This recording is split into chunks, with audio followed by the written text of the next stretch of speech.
Vanderlei Luxemburgo, que prazer recebê-lo aqui no Super FC. Obrigada. É a primeira entrevista que o treinador do Cruzeiro dá à imprensa, com exclusividade desde o seu retorno a Belo Horizonte.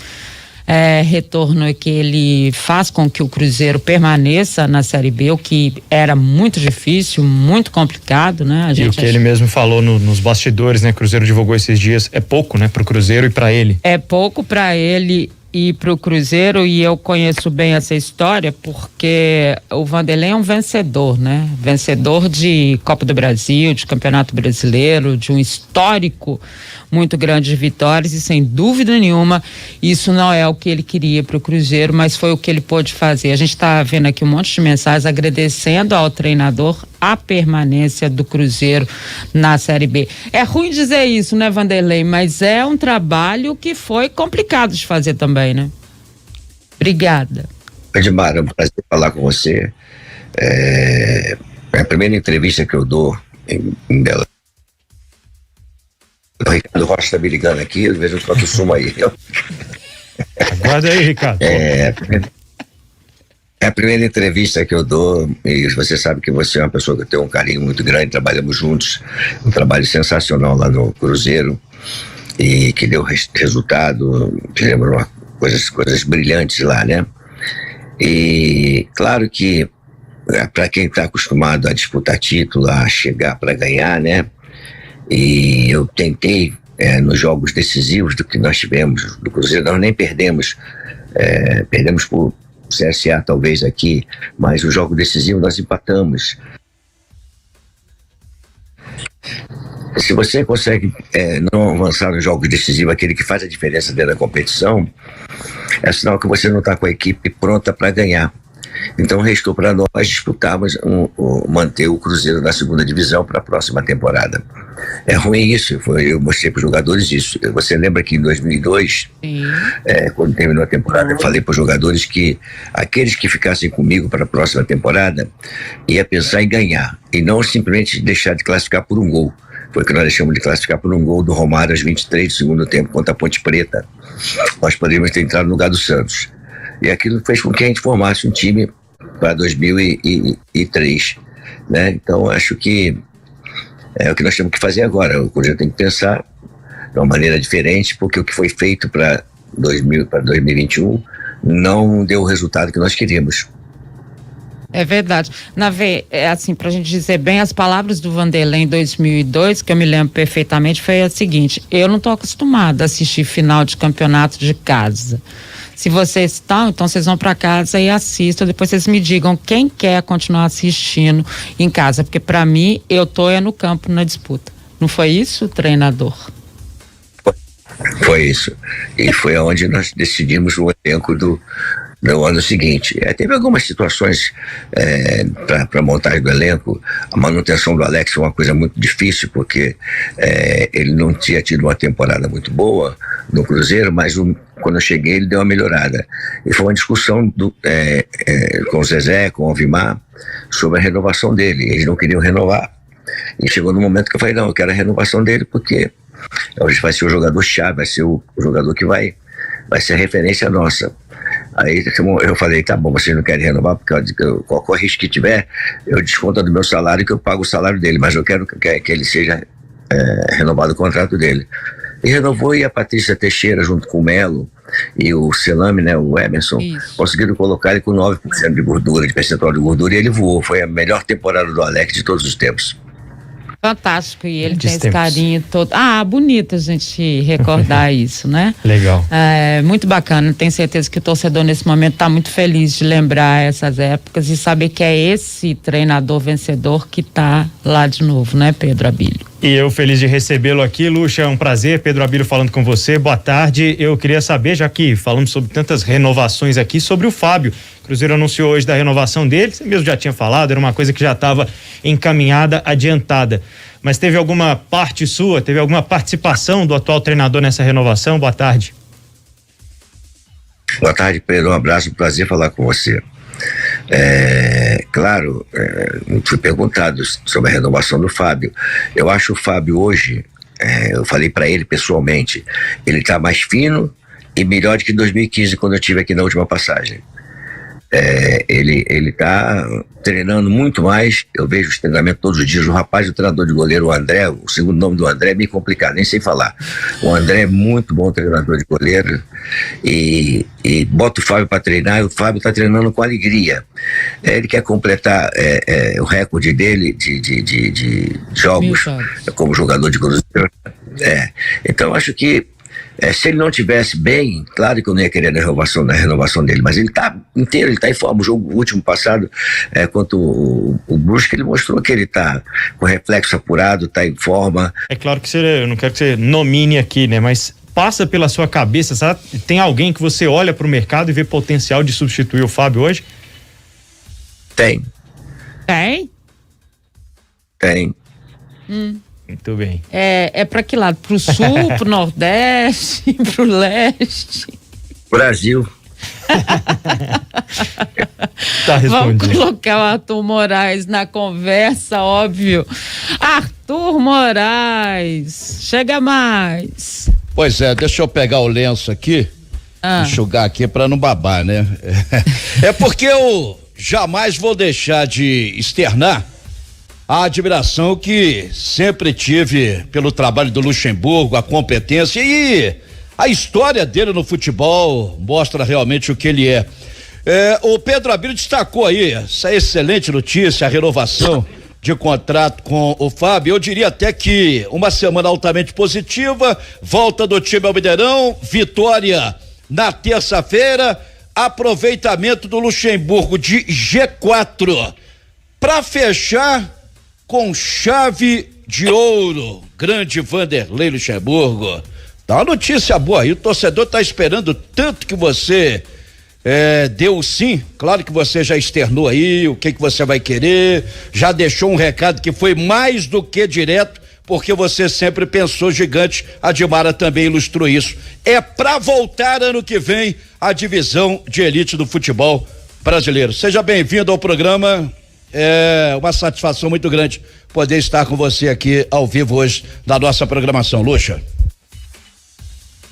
Um abraço, Arthur Careca Barbudo Moraes. É um prazer falar contigo. Eu tô devendo um jantar, né? Você, né? Mas agora já tô mais livre, a gente já pode sem aquela pressão toda. Botar o papo em dia. dia. Já pode marcar. Botar o papo em dia, tá? Vamos combinar isso aí. Assim, eu até brinquei sobre negócio de independência ou morte, aquele negócio todo, né? Acho que não passa por isso, o fico ou não fico, passa pro projeto, o planejamento, o que quer, porque tem que sentar agora, vai terminar a primeira divisão, quais são os clubes que vão ser rebaixados.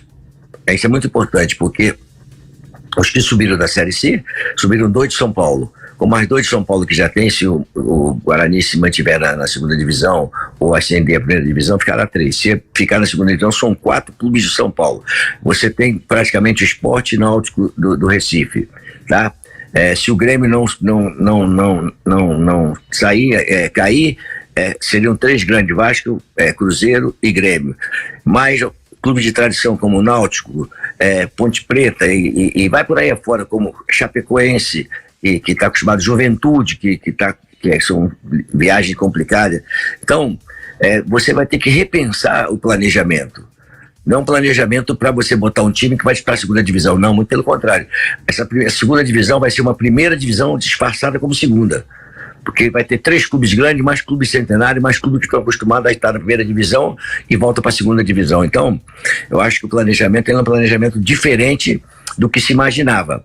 Então o investimento vai ter que ser um pouco maior do que se imaginava, para poder você montar um time em condições de poder chegar, que é o pensamento meu, no Mineiro, na formação da equipe. Eu sou bem claro para o torcedor cruzeirense, não tem rivalidade contra o Atlético. O Cruzeiro precisa voltar para a primeira divisão. Se eu continuar no Cruzeiro, o meu trabalho vai ser direcionado para o Campeonato Brasileiro da segunda divisão, para nós ascendermos a primeira divisão. A rivalidade Cruzeiro e Atlético, se nós colocarmos isso como prioridade, eu não chego ao final do Campeonato Mineiro, porque é assim que funciona a pressão, porque ele perdeu, porque ganhou, e o torcedor tem que entender o seguinte, que o direcionamento da energia, da parte positiva, de lotar o estádio, de busca, é Copa do Brasil, porque o Cruzeiro é um time copeiro, montar um time em condições de chegar a uma semifinal, uma quarta de final, uma semifinal e até final de uma Copa do Brasil, e chegar com um time brigando lá entre os 4 para subir para o ano que vem. O Campeonato Mineiro é um bom campeonato, é uma rivalidade, mas eu não posso direcionar o projeto, né, nosso do ano que vem para o Campeonato Mineiro, com todo respeito ao Campeonato Mineiro, mas o Cruzeiro precisa voltar à primeira divisão, para a elite do futebol. Para a elite do futebol você tem que montar um time e direcionar para isso. Preparar o time. O Campeonato Mineiro vai servir de preparação para a gente poder ir ganhando condição da molecada que vai subir, do time que vai ser, do elenco que vai ficar para a temporada, começar a maturar, amadurecer para aquilo que nós vamos encontrar pela frente. Faltam 3 jogos. Qual o seu pensamento até a partida com o Náutico? Você vai continuar escalando o time com aquilo que você tem de melhor em mãos ou vai mais pro campo das observações finais, dar mais chances a essa garotada? O que você idealiza até o final desta Série B, faltando justamente 3 rodadas? E mais uma vez foi um prazer muito grande falar com você. Em breve espero estar te abraçando também. E pagando o jantar. Vamos lá. A observação já foi feita, né? Eu já conheço os jogadores da base, a gente acompanha o Ricardo como diretor técnico, acompanha muito a base, vai ver jogos, eu também vou ver jogos, vou assistir os jogos, então já conheço a base toda. Alguns jogadores que poderão estar no elenco no ano que vem não estão inscritos, então seria uma oportunidade de poder aproveitá-los, mas houve uma situação que não deu para inscrevê-los. Então agora é manter o trabalho, dar obviamente oportunidades a alguns jogadores jovens para jogar mais tempo, né, para a gente poder observar melhor, mas não tem muita novidade, não tem muito o que inventar não, entendeu? Nós temos que botar para jogar e na minha cabeça eu já tenho definido aquilo que eu pretendo fazer. O treinador, você falou em muito dessa questão, me parece muito próximo, né, da permanência mesmo, até pela forma como você vem falando, né, do jeito que você coloca, passei sim, conversei com o Fábio, o que eu pretendo fazer e tal. Eu conversei há poucos dias com o Alvimar, ele que faz parte dessa comissão que está estudando e colocando para que o Cruzeiro vire clube empresa. Isso deve acontecer até o final do ano, né? Você deve conversar com o Alvimar também, a gente sabe do relacionamento que você tem.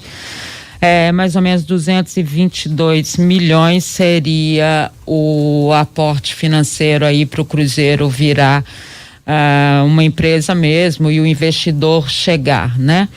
Como é que você vê isso dentro do seu planejamento? É isso, Vanderlei, você que é sempre muito direto. Qual é o seu relacionamento hoje com o presidente Sérgio Santos Rodrigues?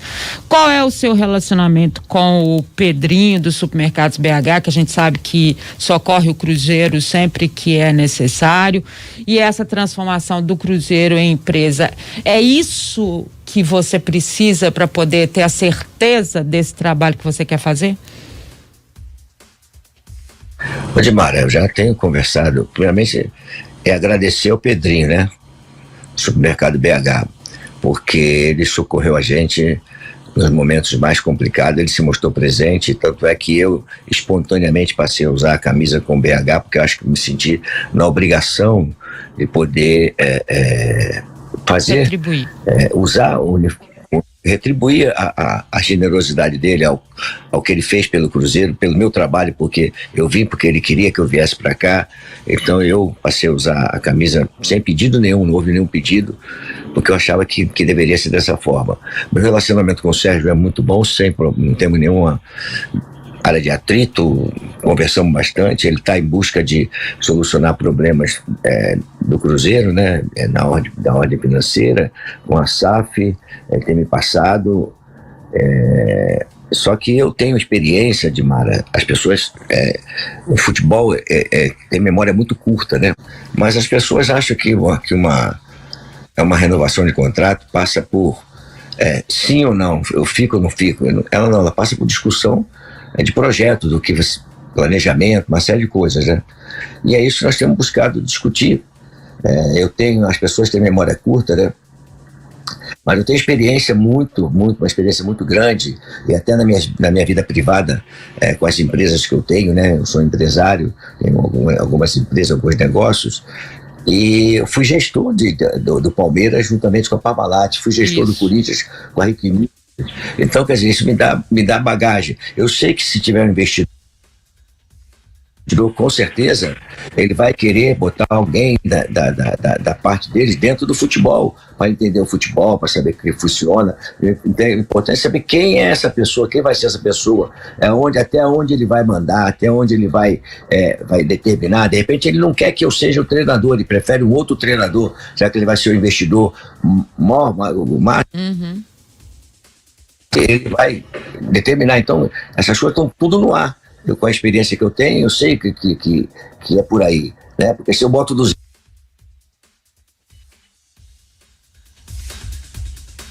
eu coloco 200 milhões de reais no negócio, se eu colocar, eu sou majoritário, eu quero mandar. Não vou botar para ninguém mandar. Eu vou contratar o profissional que se encaixe naquilo que eu penso. Pode ser até errado, mas eu vou contratar o profissional que se encaixe naquilo que eu penso. Então, a renovação de contrato minha passa por tudo isso.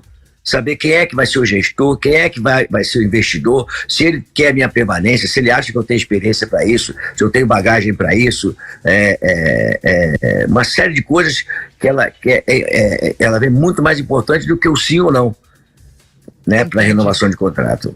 Agora, dentro disso, o manager, né, que era como mais ou menos o pessoal falava sobre você quando você retornou, principalmente do Real Madrid, e eles colocavam até de uma forma, né, treinador, que não era a forma correta, porque na verdade a gente sabe, quem trabalhou com você... Oi, tá me ouvindo? Era pejorativa, forma pejorativa. Exatamente. E a gente que trabalhou com você sabe da sua importância nesse contexto. As pessoas, você disse que as pessoas têm memória curta e tem mesmo. Eu diria o seguinte, no seu caso específico e no caso do Luiz Felipe Scolari, que foram 2 treinadores que eu posso falar porque eu trabalhei com eles, né?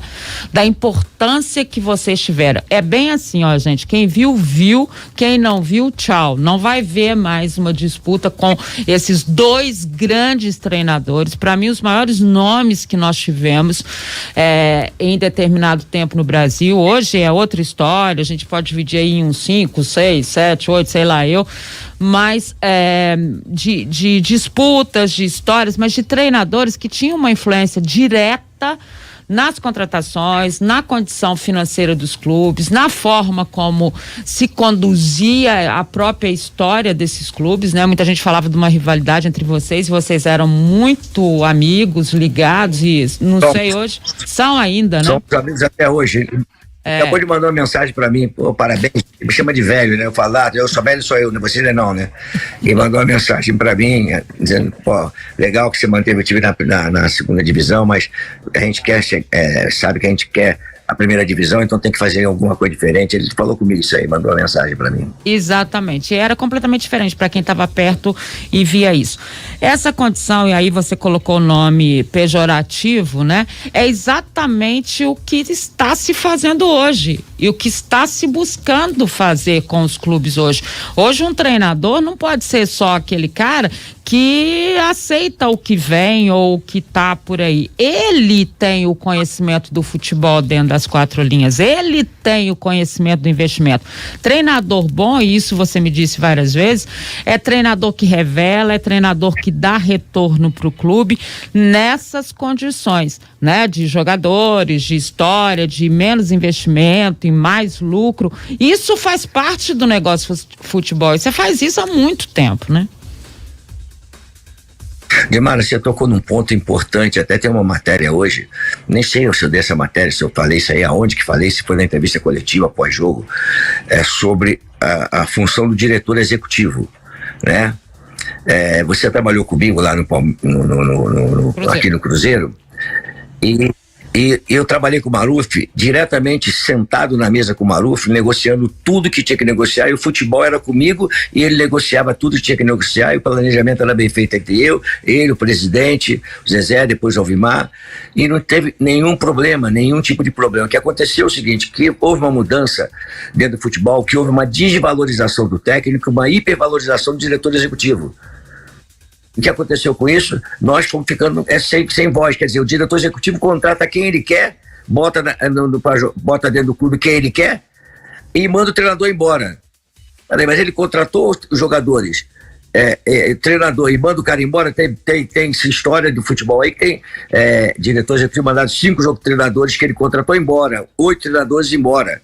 Tá? Então, eu acho que essa função do diretor executivo ela é importante dentro do futebol.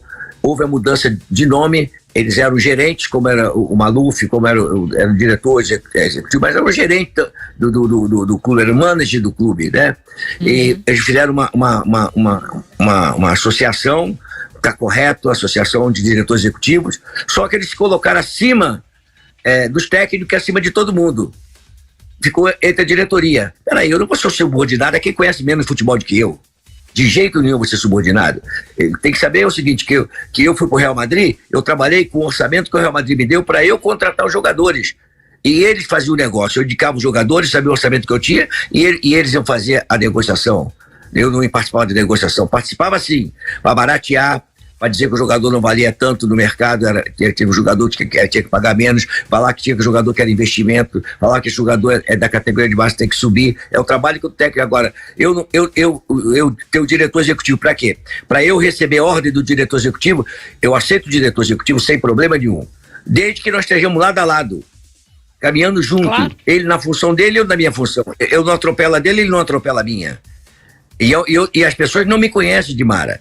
Elas acham que eu sou de atropelar, muito pelo contrário. Eu sou de participar, de conversar, de negociar, de fazer trabalho coletivo. Todo mundo é importante dentro do trabalho. Eu converso com todo mundo, do roupeiro ao presidente, eu converso com todo mundo, agrego todo mundo. Então, isso é uma conversa que nós estamos tendo. Porque é difícil você conhecer tanto futebol, tanta experiência como eu tenho, e de repente você vê tantos absurdos sendo feitos dentro do futebol, absurdos, mais absurdos, né? O que, por exemplo? E sendo feito no futebol, absurdos, absurdos que acontecem de contratação. Peraí, essa contratação aqui não serve pro Cruzeiro, não tem que contratar jogador pro Cruzeiro. Não serve, isso aqui não serve pro Palmeiras, isso aqui não serve isso aqui. Tem o mercado na mão. Não, o mercado na mão é o seguinte, o clube tem mercado na mão. A negociação sempre existir. O intermediário existe, pode ser empresário, existe. Não sou contra os empresários. Eles estão aí, existe intermediário em tudo quanto é segmento. Eu tenho loteamento, tenho construção, eu sei que tem que ter intermediário, pago comissão para intermediário. Agora, ele não me bota o jogador que ele quer. Eu vou botar o jogador que eu quiser. Ele vai atrás do jogador que eu quero, que o clube quer. Então, essas coisas elas têm que ser discutidas com inteligência. Eu não tenho nenhum problema, porque eu trabalhei com 2 empresas, trabalhar com empresas de mercado, investidores, sem problema nenhum. Não tenho nenhum problema, até porque se você pegar, Dimara, e pegar meus 3 últimos anos, foram trabalhos que eu estava na segunda divisão. Uhum. Na segunda divisão. Mas pega no Vasco da Gama, pega no Palmeiras e pega no Cruzeiro, quanto de dinheiro eu botei nesses clubes. Se você pegar o ativo do Palmeiras hoje, os jogadores que eu coloquei pro time de cima, é mais de 150 milhões de dólares. Se você pegar o ativo que eu coloquei no Vasco da Gama, que foi vendido, e os jogadores ainda estão lá, dá para o Vasco refrescar alguma coisa. Se você pegar o ativo do Cruzeiro, já com esses garotos que não valiam nada, que não jogavam, que eu botei esse ano já para jogar, quanto custa isso? Então o investidor quer saber disso. E ganhar título, porque não adianta departamento de marketing fazer marketing de time perdedor, departamento de marketing faz marketing de time vencedor. Então você tem que ter um critério de abertura de espaço para a categoria de base, critério de abertura de espaço para investimento de jogadores semi-prontos, custo e benefício, jogadores que você contrata prontos, que você coloca ali para valorizar os outros jogadores do lado, uma série de coisas que precisam serem discutidas, né? E o pessoal chega, não, eu quero fazer isso, aquilo, outro. Não é assim que funciona. Futebol não é assim que funciona. Futebol é planejamento, é sentado na mesa, é conversando, é direcionar para não errar a contratação certa. Você sabe que na montagem do Cruzeiro, além de ser campeão da Tríplice Coroa, o Cruzeiro vendeu mais de 50 milhões de dólares de jogador. E que segurou o Cruzeiro depois disso, né? Porque o clube é uma empresa. O entretenimento, infelizmente, acabou no futebol. O futebol é um entretenimento. Hoje virou um grande negócio. Sendo um grande negócio, você tem que ter o time de futebol e tem que dar lucro. O Cruzeiro deve R$1 bilhão. O Cruzeiro deve R$1 bilhão, tá certo? Certo. Me dá 5 anos para gerir o Cruzeiro paga esse R$1 bilhão, R$1 bilhão que deve. Sem é só você investir onde tem que investir. Do investidor? Sem precisar. A empresa você precisa de um momento de investidor que venha ser parceiro, claro. O Sérgio optou pela SAF, os cruzeirenses, o conselho, todo mundo optou pela SAF, faz parte, né? Mas o Flamengo vendeu 3, 4 jogadores, pagou R$700 milhões. Hoje, 100 milhões de dólares representa R$600 mil. R$600 milhões. 600. Então você vai ver que a dívida do Cruzeiro é 150 a 160 milhões de dólares. Então se você pegar e investir na categoria de base, você vai ver que você vai atingir isso aí. O ativo que você vai ter na categoria de base, um vale 10, outro vale 15, outro vale 5, você vai ver que você vai chegar a esse valor, porque o futebol permite isso. Agora tem que saber gerir isso aí, tem que ser gestor de futebol. Entendeu? Eu acho que a SAF é uma boa, o investidor vai chegar, é uma boa, o Cruzeiro está precisando nesse momento de ter dinheiro para sair do lodo que se meteu, né? Tá num limo muito grande, precisa, tá? Mas eu vejo o Cruzeiro pela grandeza do Cruzeiro, pela história do Cruzeiro, de vendedor. A história do Cruzeiro é de clube revelador e vendedor no mercado. Então é uma coisa que eu vejo que tem saída. As pessoas ficam muito apavoradas. Eu vim para o Cruzeiro porque eu quero contribuir com a minha capacidade profissional para ajudar o Cruzeiro a se reerguer. Mas eu sei a grandeza do Cruzeiro. Eu sei que o Cruzeiro é um clube vendedor. Eu sei quantos jogadores foram vendidos pelo Cruzeiro e quanto foi vendido cada um deles. Né? Então isso é mercado, é conhecimento de mercado. Então acho que todo mundo se assusta com a dívida do Cruzeiro, que isso, aquilo outro. A SAF vai ser importante, o Serginho está no caminho certo, ele acha que tem que ser por aí, a busca do investidor, do empreendedor, tá tudo certo. Mas eu vejo o Cruzeiro, R$1 bilhão para a grandeza do clube, e se você pegar e direcionar para a categoria de base, até com o investidor junto com você, até o investidor estando junto com você, em nível de percentual, é sucesso. Eu sempre digo que os clubes deveriam ter um fundo de investimento do próprio clube, onde você pudesse só servir para o futebol, para compra e venda de jogador. E você poderia ter investidores que quisessem investir ali, naquele fundo ali. Ou os abnegados investisse naquele fundo ali, teria os juros normal de mercado até o clube se recuperar. Mas o dinheiro que vendeu o jogador, $10 milhões, não vai para lugar nenhum que não seja para o fundo de investimento do próprio clube. 5 milhões vai para o fundo de investimento. Você vai ver que em 4, 5 anos, quanto você vai ter desse fundo e como é que você conseguiu sair da droga, do limo que se encontra. Muito complexo, né, Edmar? A gente está recebendo hoje Vanderlei Luxemburgo, técnico do Cruzeiro aqui no Super FC desta sexta-feira. Eu queria saber de você, Luxa, a sua opinião com relação a essa queda, a demissão do Leonardo Gaciba da comissão de arbitragem da CBF, uma vez que você o citou nominalmente em algumas entrevistas coletivas recentes em jogos em que acreditou que o Cruzeiro foi prejudicado. Olha, assim, eu citei, eu não tenho não tenho receio de falar. Eu acho que ele estava atrapalhando, porque ele é corporativista, os árbitros nunca erram, você vai conversar com ele consegue arrumar uma maneira de que o árbitro não errou. Ele falou para pessoal nosso que o árbitro tinha errado, mas que o árbitro não errou. Prejudicou o Cruzeiro diversas vezes, prejudicou no Vasco da Gama, aquele jogo contra o Inter de Porto Alegre, em que ele ficou claro que a gravação do VAR falou o seguinte: se nós dermos impedimento, vai ter que anular o gol. Então toma a decisão de campo você. Falou para o juiz tomar a decisão. E nós perdemos no jogo de 1-0 e o Vasco foi para a segunda divisão. Ele tem responsabilidade nisso. Aí. Então acho que demorou a cair.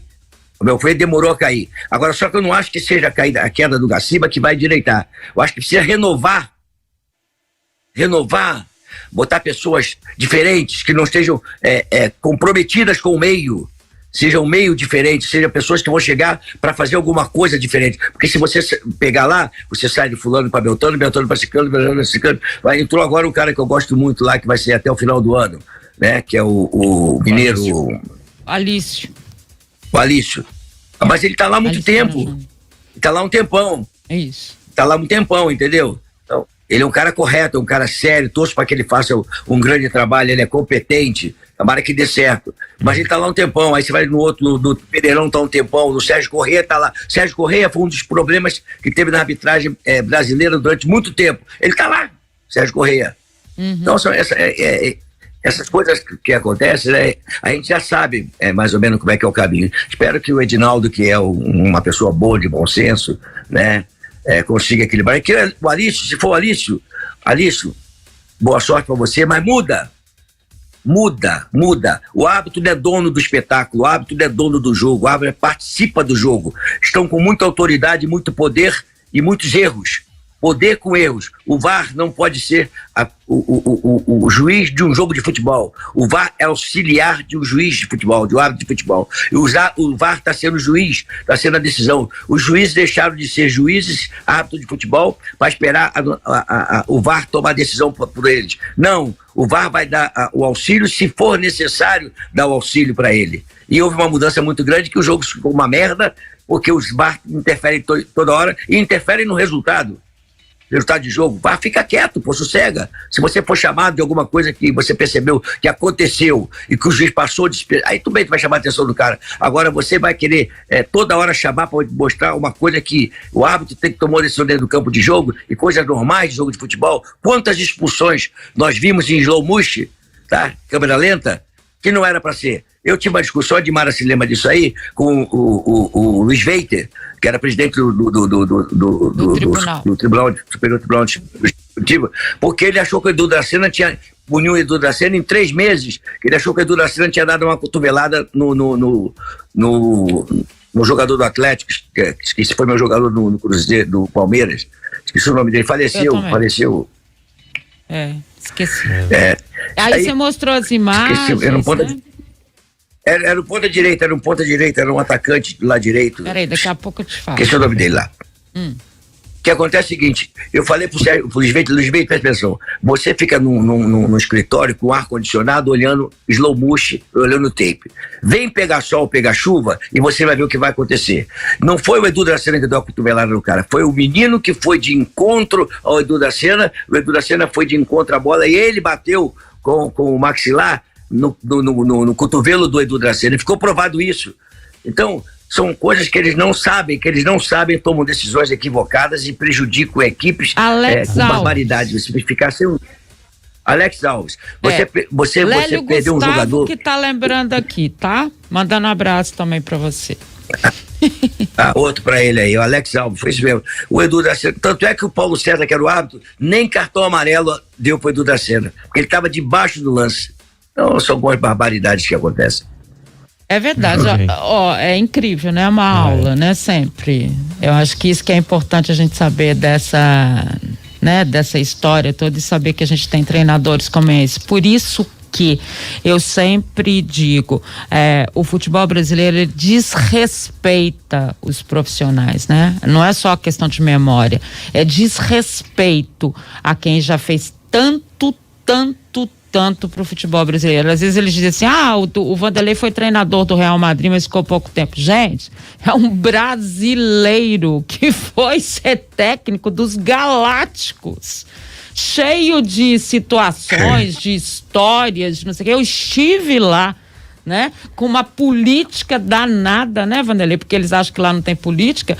Existia uma política danada, de uma outra forma, enfrentando jogadores que tinham tudo. O Vanderlei falava pra mim, como é que você motiva um cara? Você fala pra ele assim, né, você joga bem porque a gente vai ganhar uma Copa do Mundo, o cara já ganhou um monte. Porque a gente vai ganhar o campeonato, o cara já ganhou tudo. Quer dizer, o cara tem dinheiro, ganhou tudo, fez tudo. E ele, um brasileiro, saiu daqui depois de ser bicampeão brasileiro nos pontos corridos com o Cruzeiro e Santos e foi comandar o Real Madrid.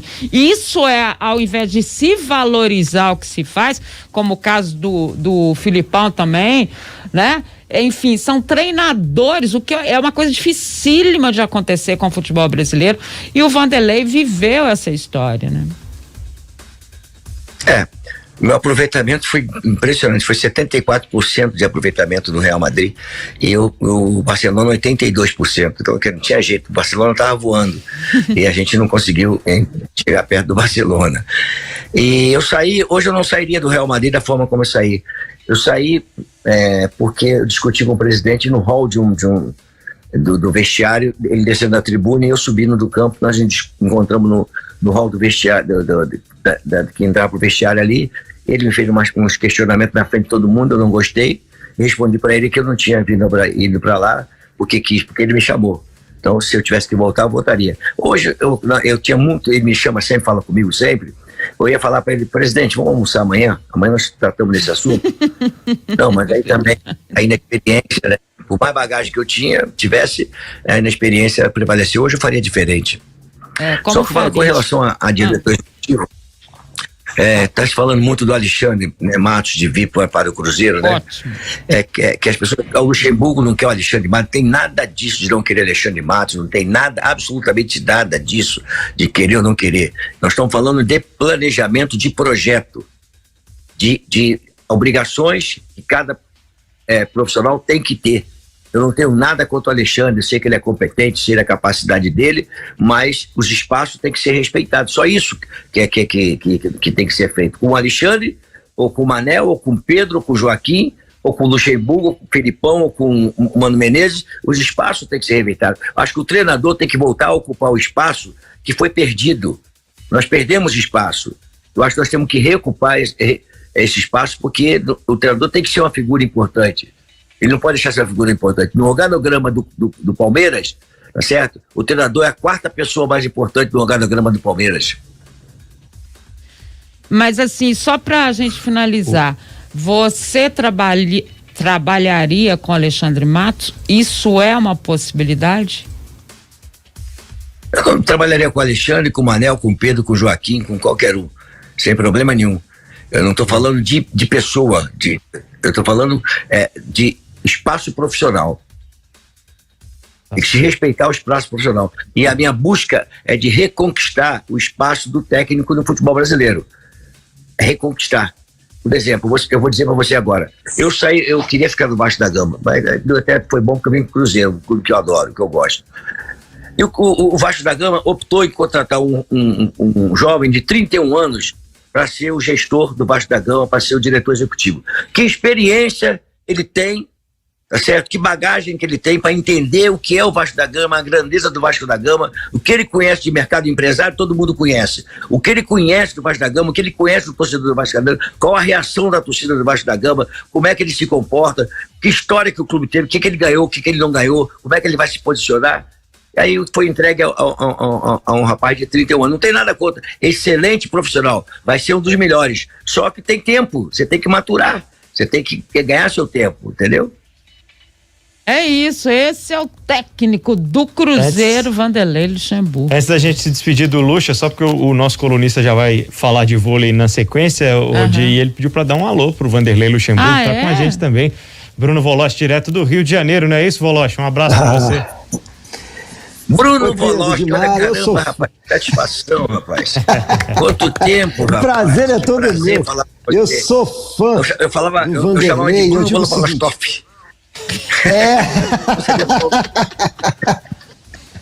Olha aqui, eu sou fã do Vanderlei e eu digo sempre o seguinte, nós jornalistas, eu sou de uma época, eu não estou tão velho assim, que a gente aprendia quando a gente podia ficar do lado dos treinadores à beira do gramado. Eu aprendi muito com o Vanderlei, eu convivi muito com o Vanderlei.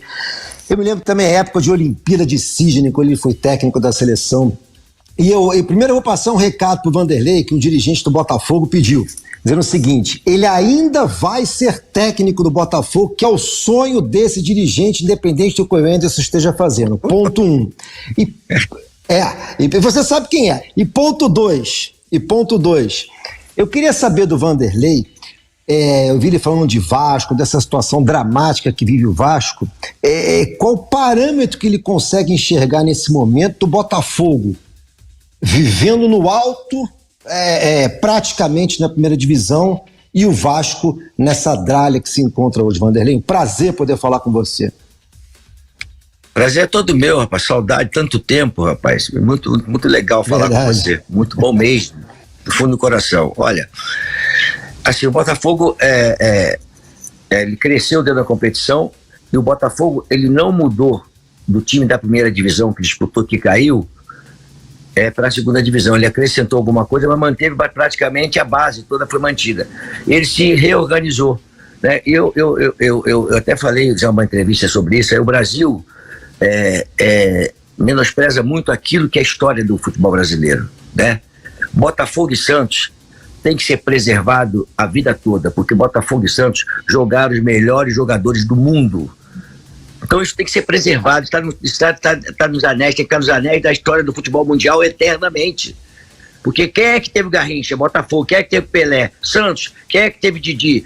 Botafogo. Quem é que teve Mengal? Então esses clubes têm que ser respeitados, tem que ser idolatrado, não pode ser chincalhado, né? Os dirigentes que trabalham nesses clubes têm que saber a história, são botafoguenses, são santistas, mas tem que saber o que representa o futebol mundial, esses jogadores que jogaram nesses clubes, né? O futebol mundial tem de respeito por eles, né? E o clube viajou para o mundo todo por esse cor desses jogadores. Então eu tenho uma admiração. E você sabe, Bruno, eu comecei a jogar futebol no Botafogo, na escolinha do Neca, lá na Nova América, que hoje é um shopping center hoje. Eu comecei a jogar ali e a escolinha do Neca foi onde montou o melhor time do Botafogo, foi na escolinha do Neca. Vou te dizer, o Cal, Moreira, Zé Carlos, Leão de Valteci, Carlos Roberto Gerson, Zé Rogério, Jairzinho, Roberto e Paulo Sérgio. Acho que eu não errei nenhum não, né? O Paulo Sérgio, é isso mesmo. É isso mesmo. É isso mesmo. Muito tem toda a razão, é isso mesmo.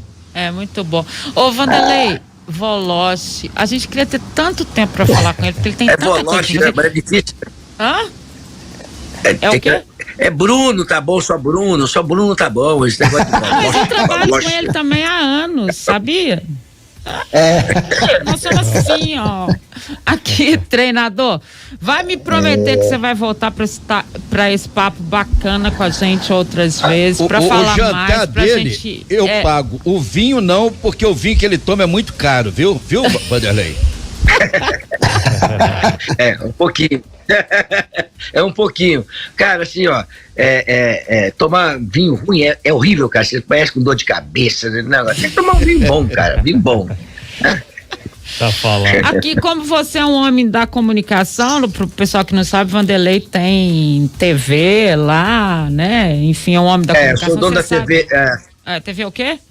Eu sou dono da afiliada da Record do Tocantins, TV Jovem Palmas do Tocantins, afiliada da RTV Record, 100% minha. Nós temos uma programação muito boa lá, somos líder de audiência dentro do estado. Estou ampliando ela para entrar em 94% do estado, atingir 94% do estado.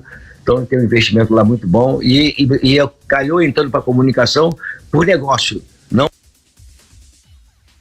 eu quisesse entrar na comunicação, surgiu a possibilidade de um grande negócio, e aí eu fiz um grande negócio. E foi um grande negócio mesmo, porque é uma coisa diferente você trabalhar na comunicação, você como dono de uma emissora, né? E você saber como é que você tem que se posicionar, como é que você tem os interesses, as coisas como funcionam, né? É muito legal. E isso é a bagagem que eu tinha de tantas entrevistas, de tantas coisas, né? E tanto media training que eu fiz 2 media training, né, me deu uma certa experiência para isso lá. Eu tenho uma diretora comercial excelente, a Débora, que toca TV sem eu precisar estar lá. Beleza, então você sabe disso, você sabe que o tempo está esgotado, então você volta aqui, tá? Para falar mais com a gente, ó, te agradecer demais. Obrigado. É a primeira entrevista do Vanderlei desde que ele retornou ao Cruzeiro. Pelo que eu senti aí, ele vai ficar. Então, ele vai voltar outras vezes. Obrigado demais, treinador. Valeu muito.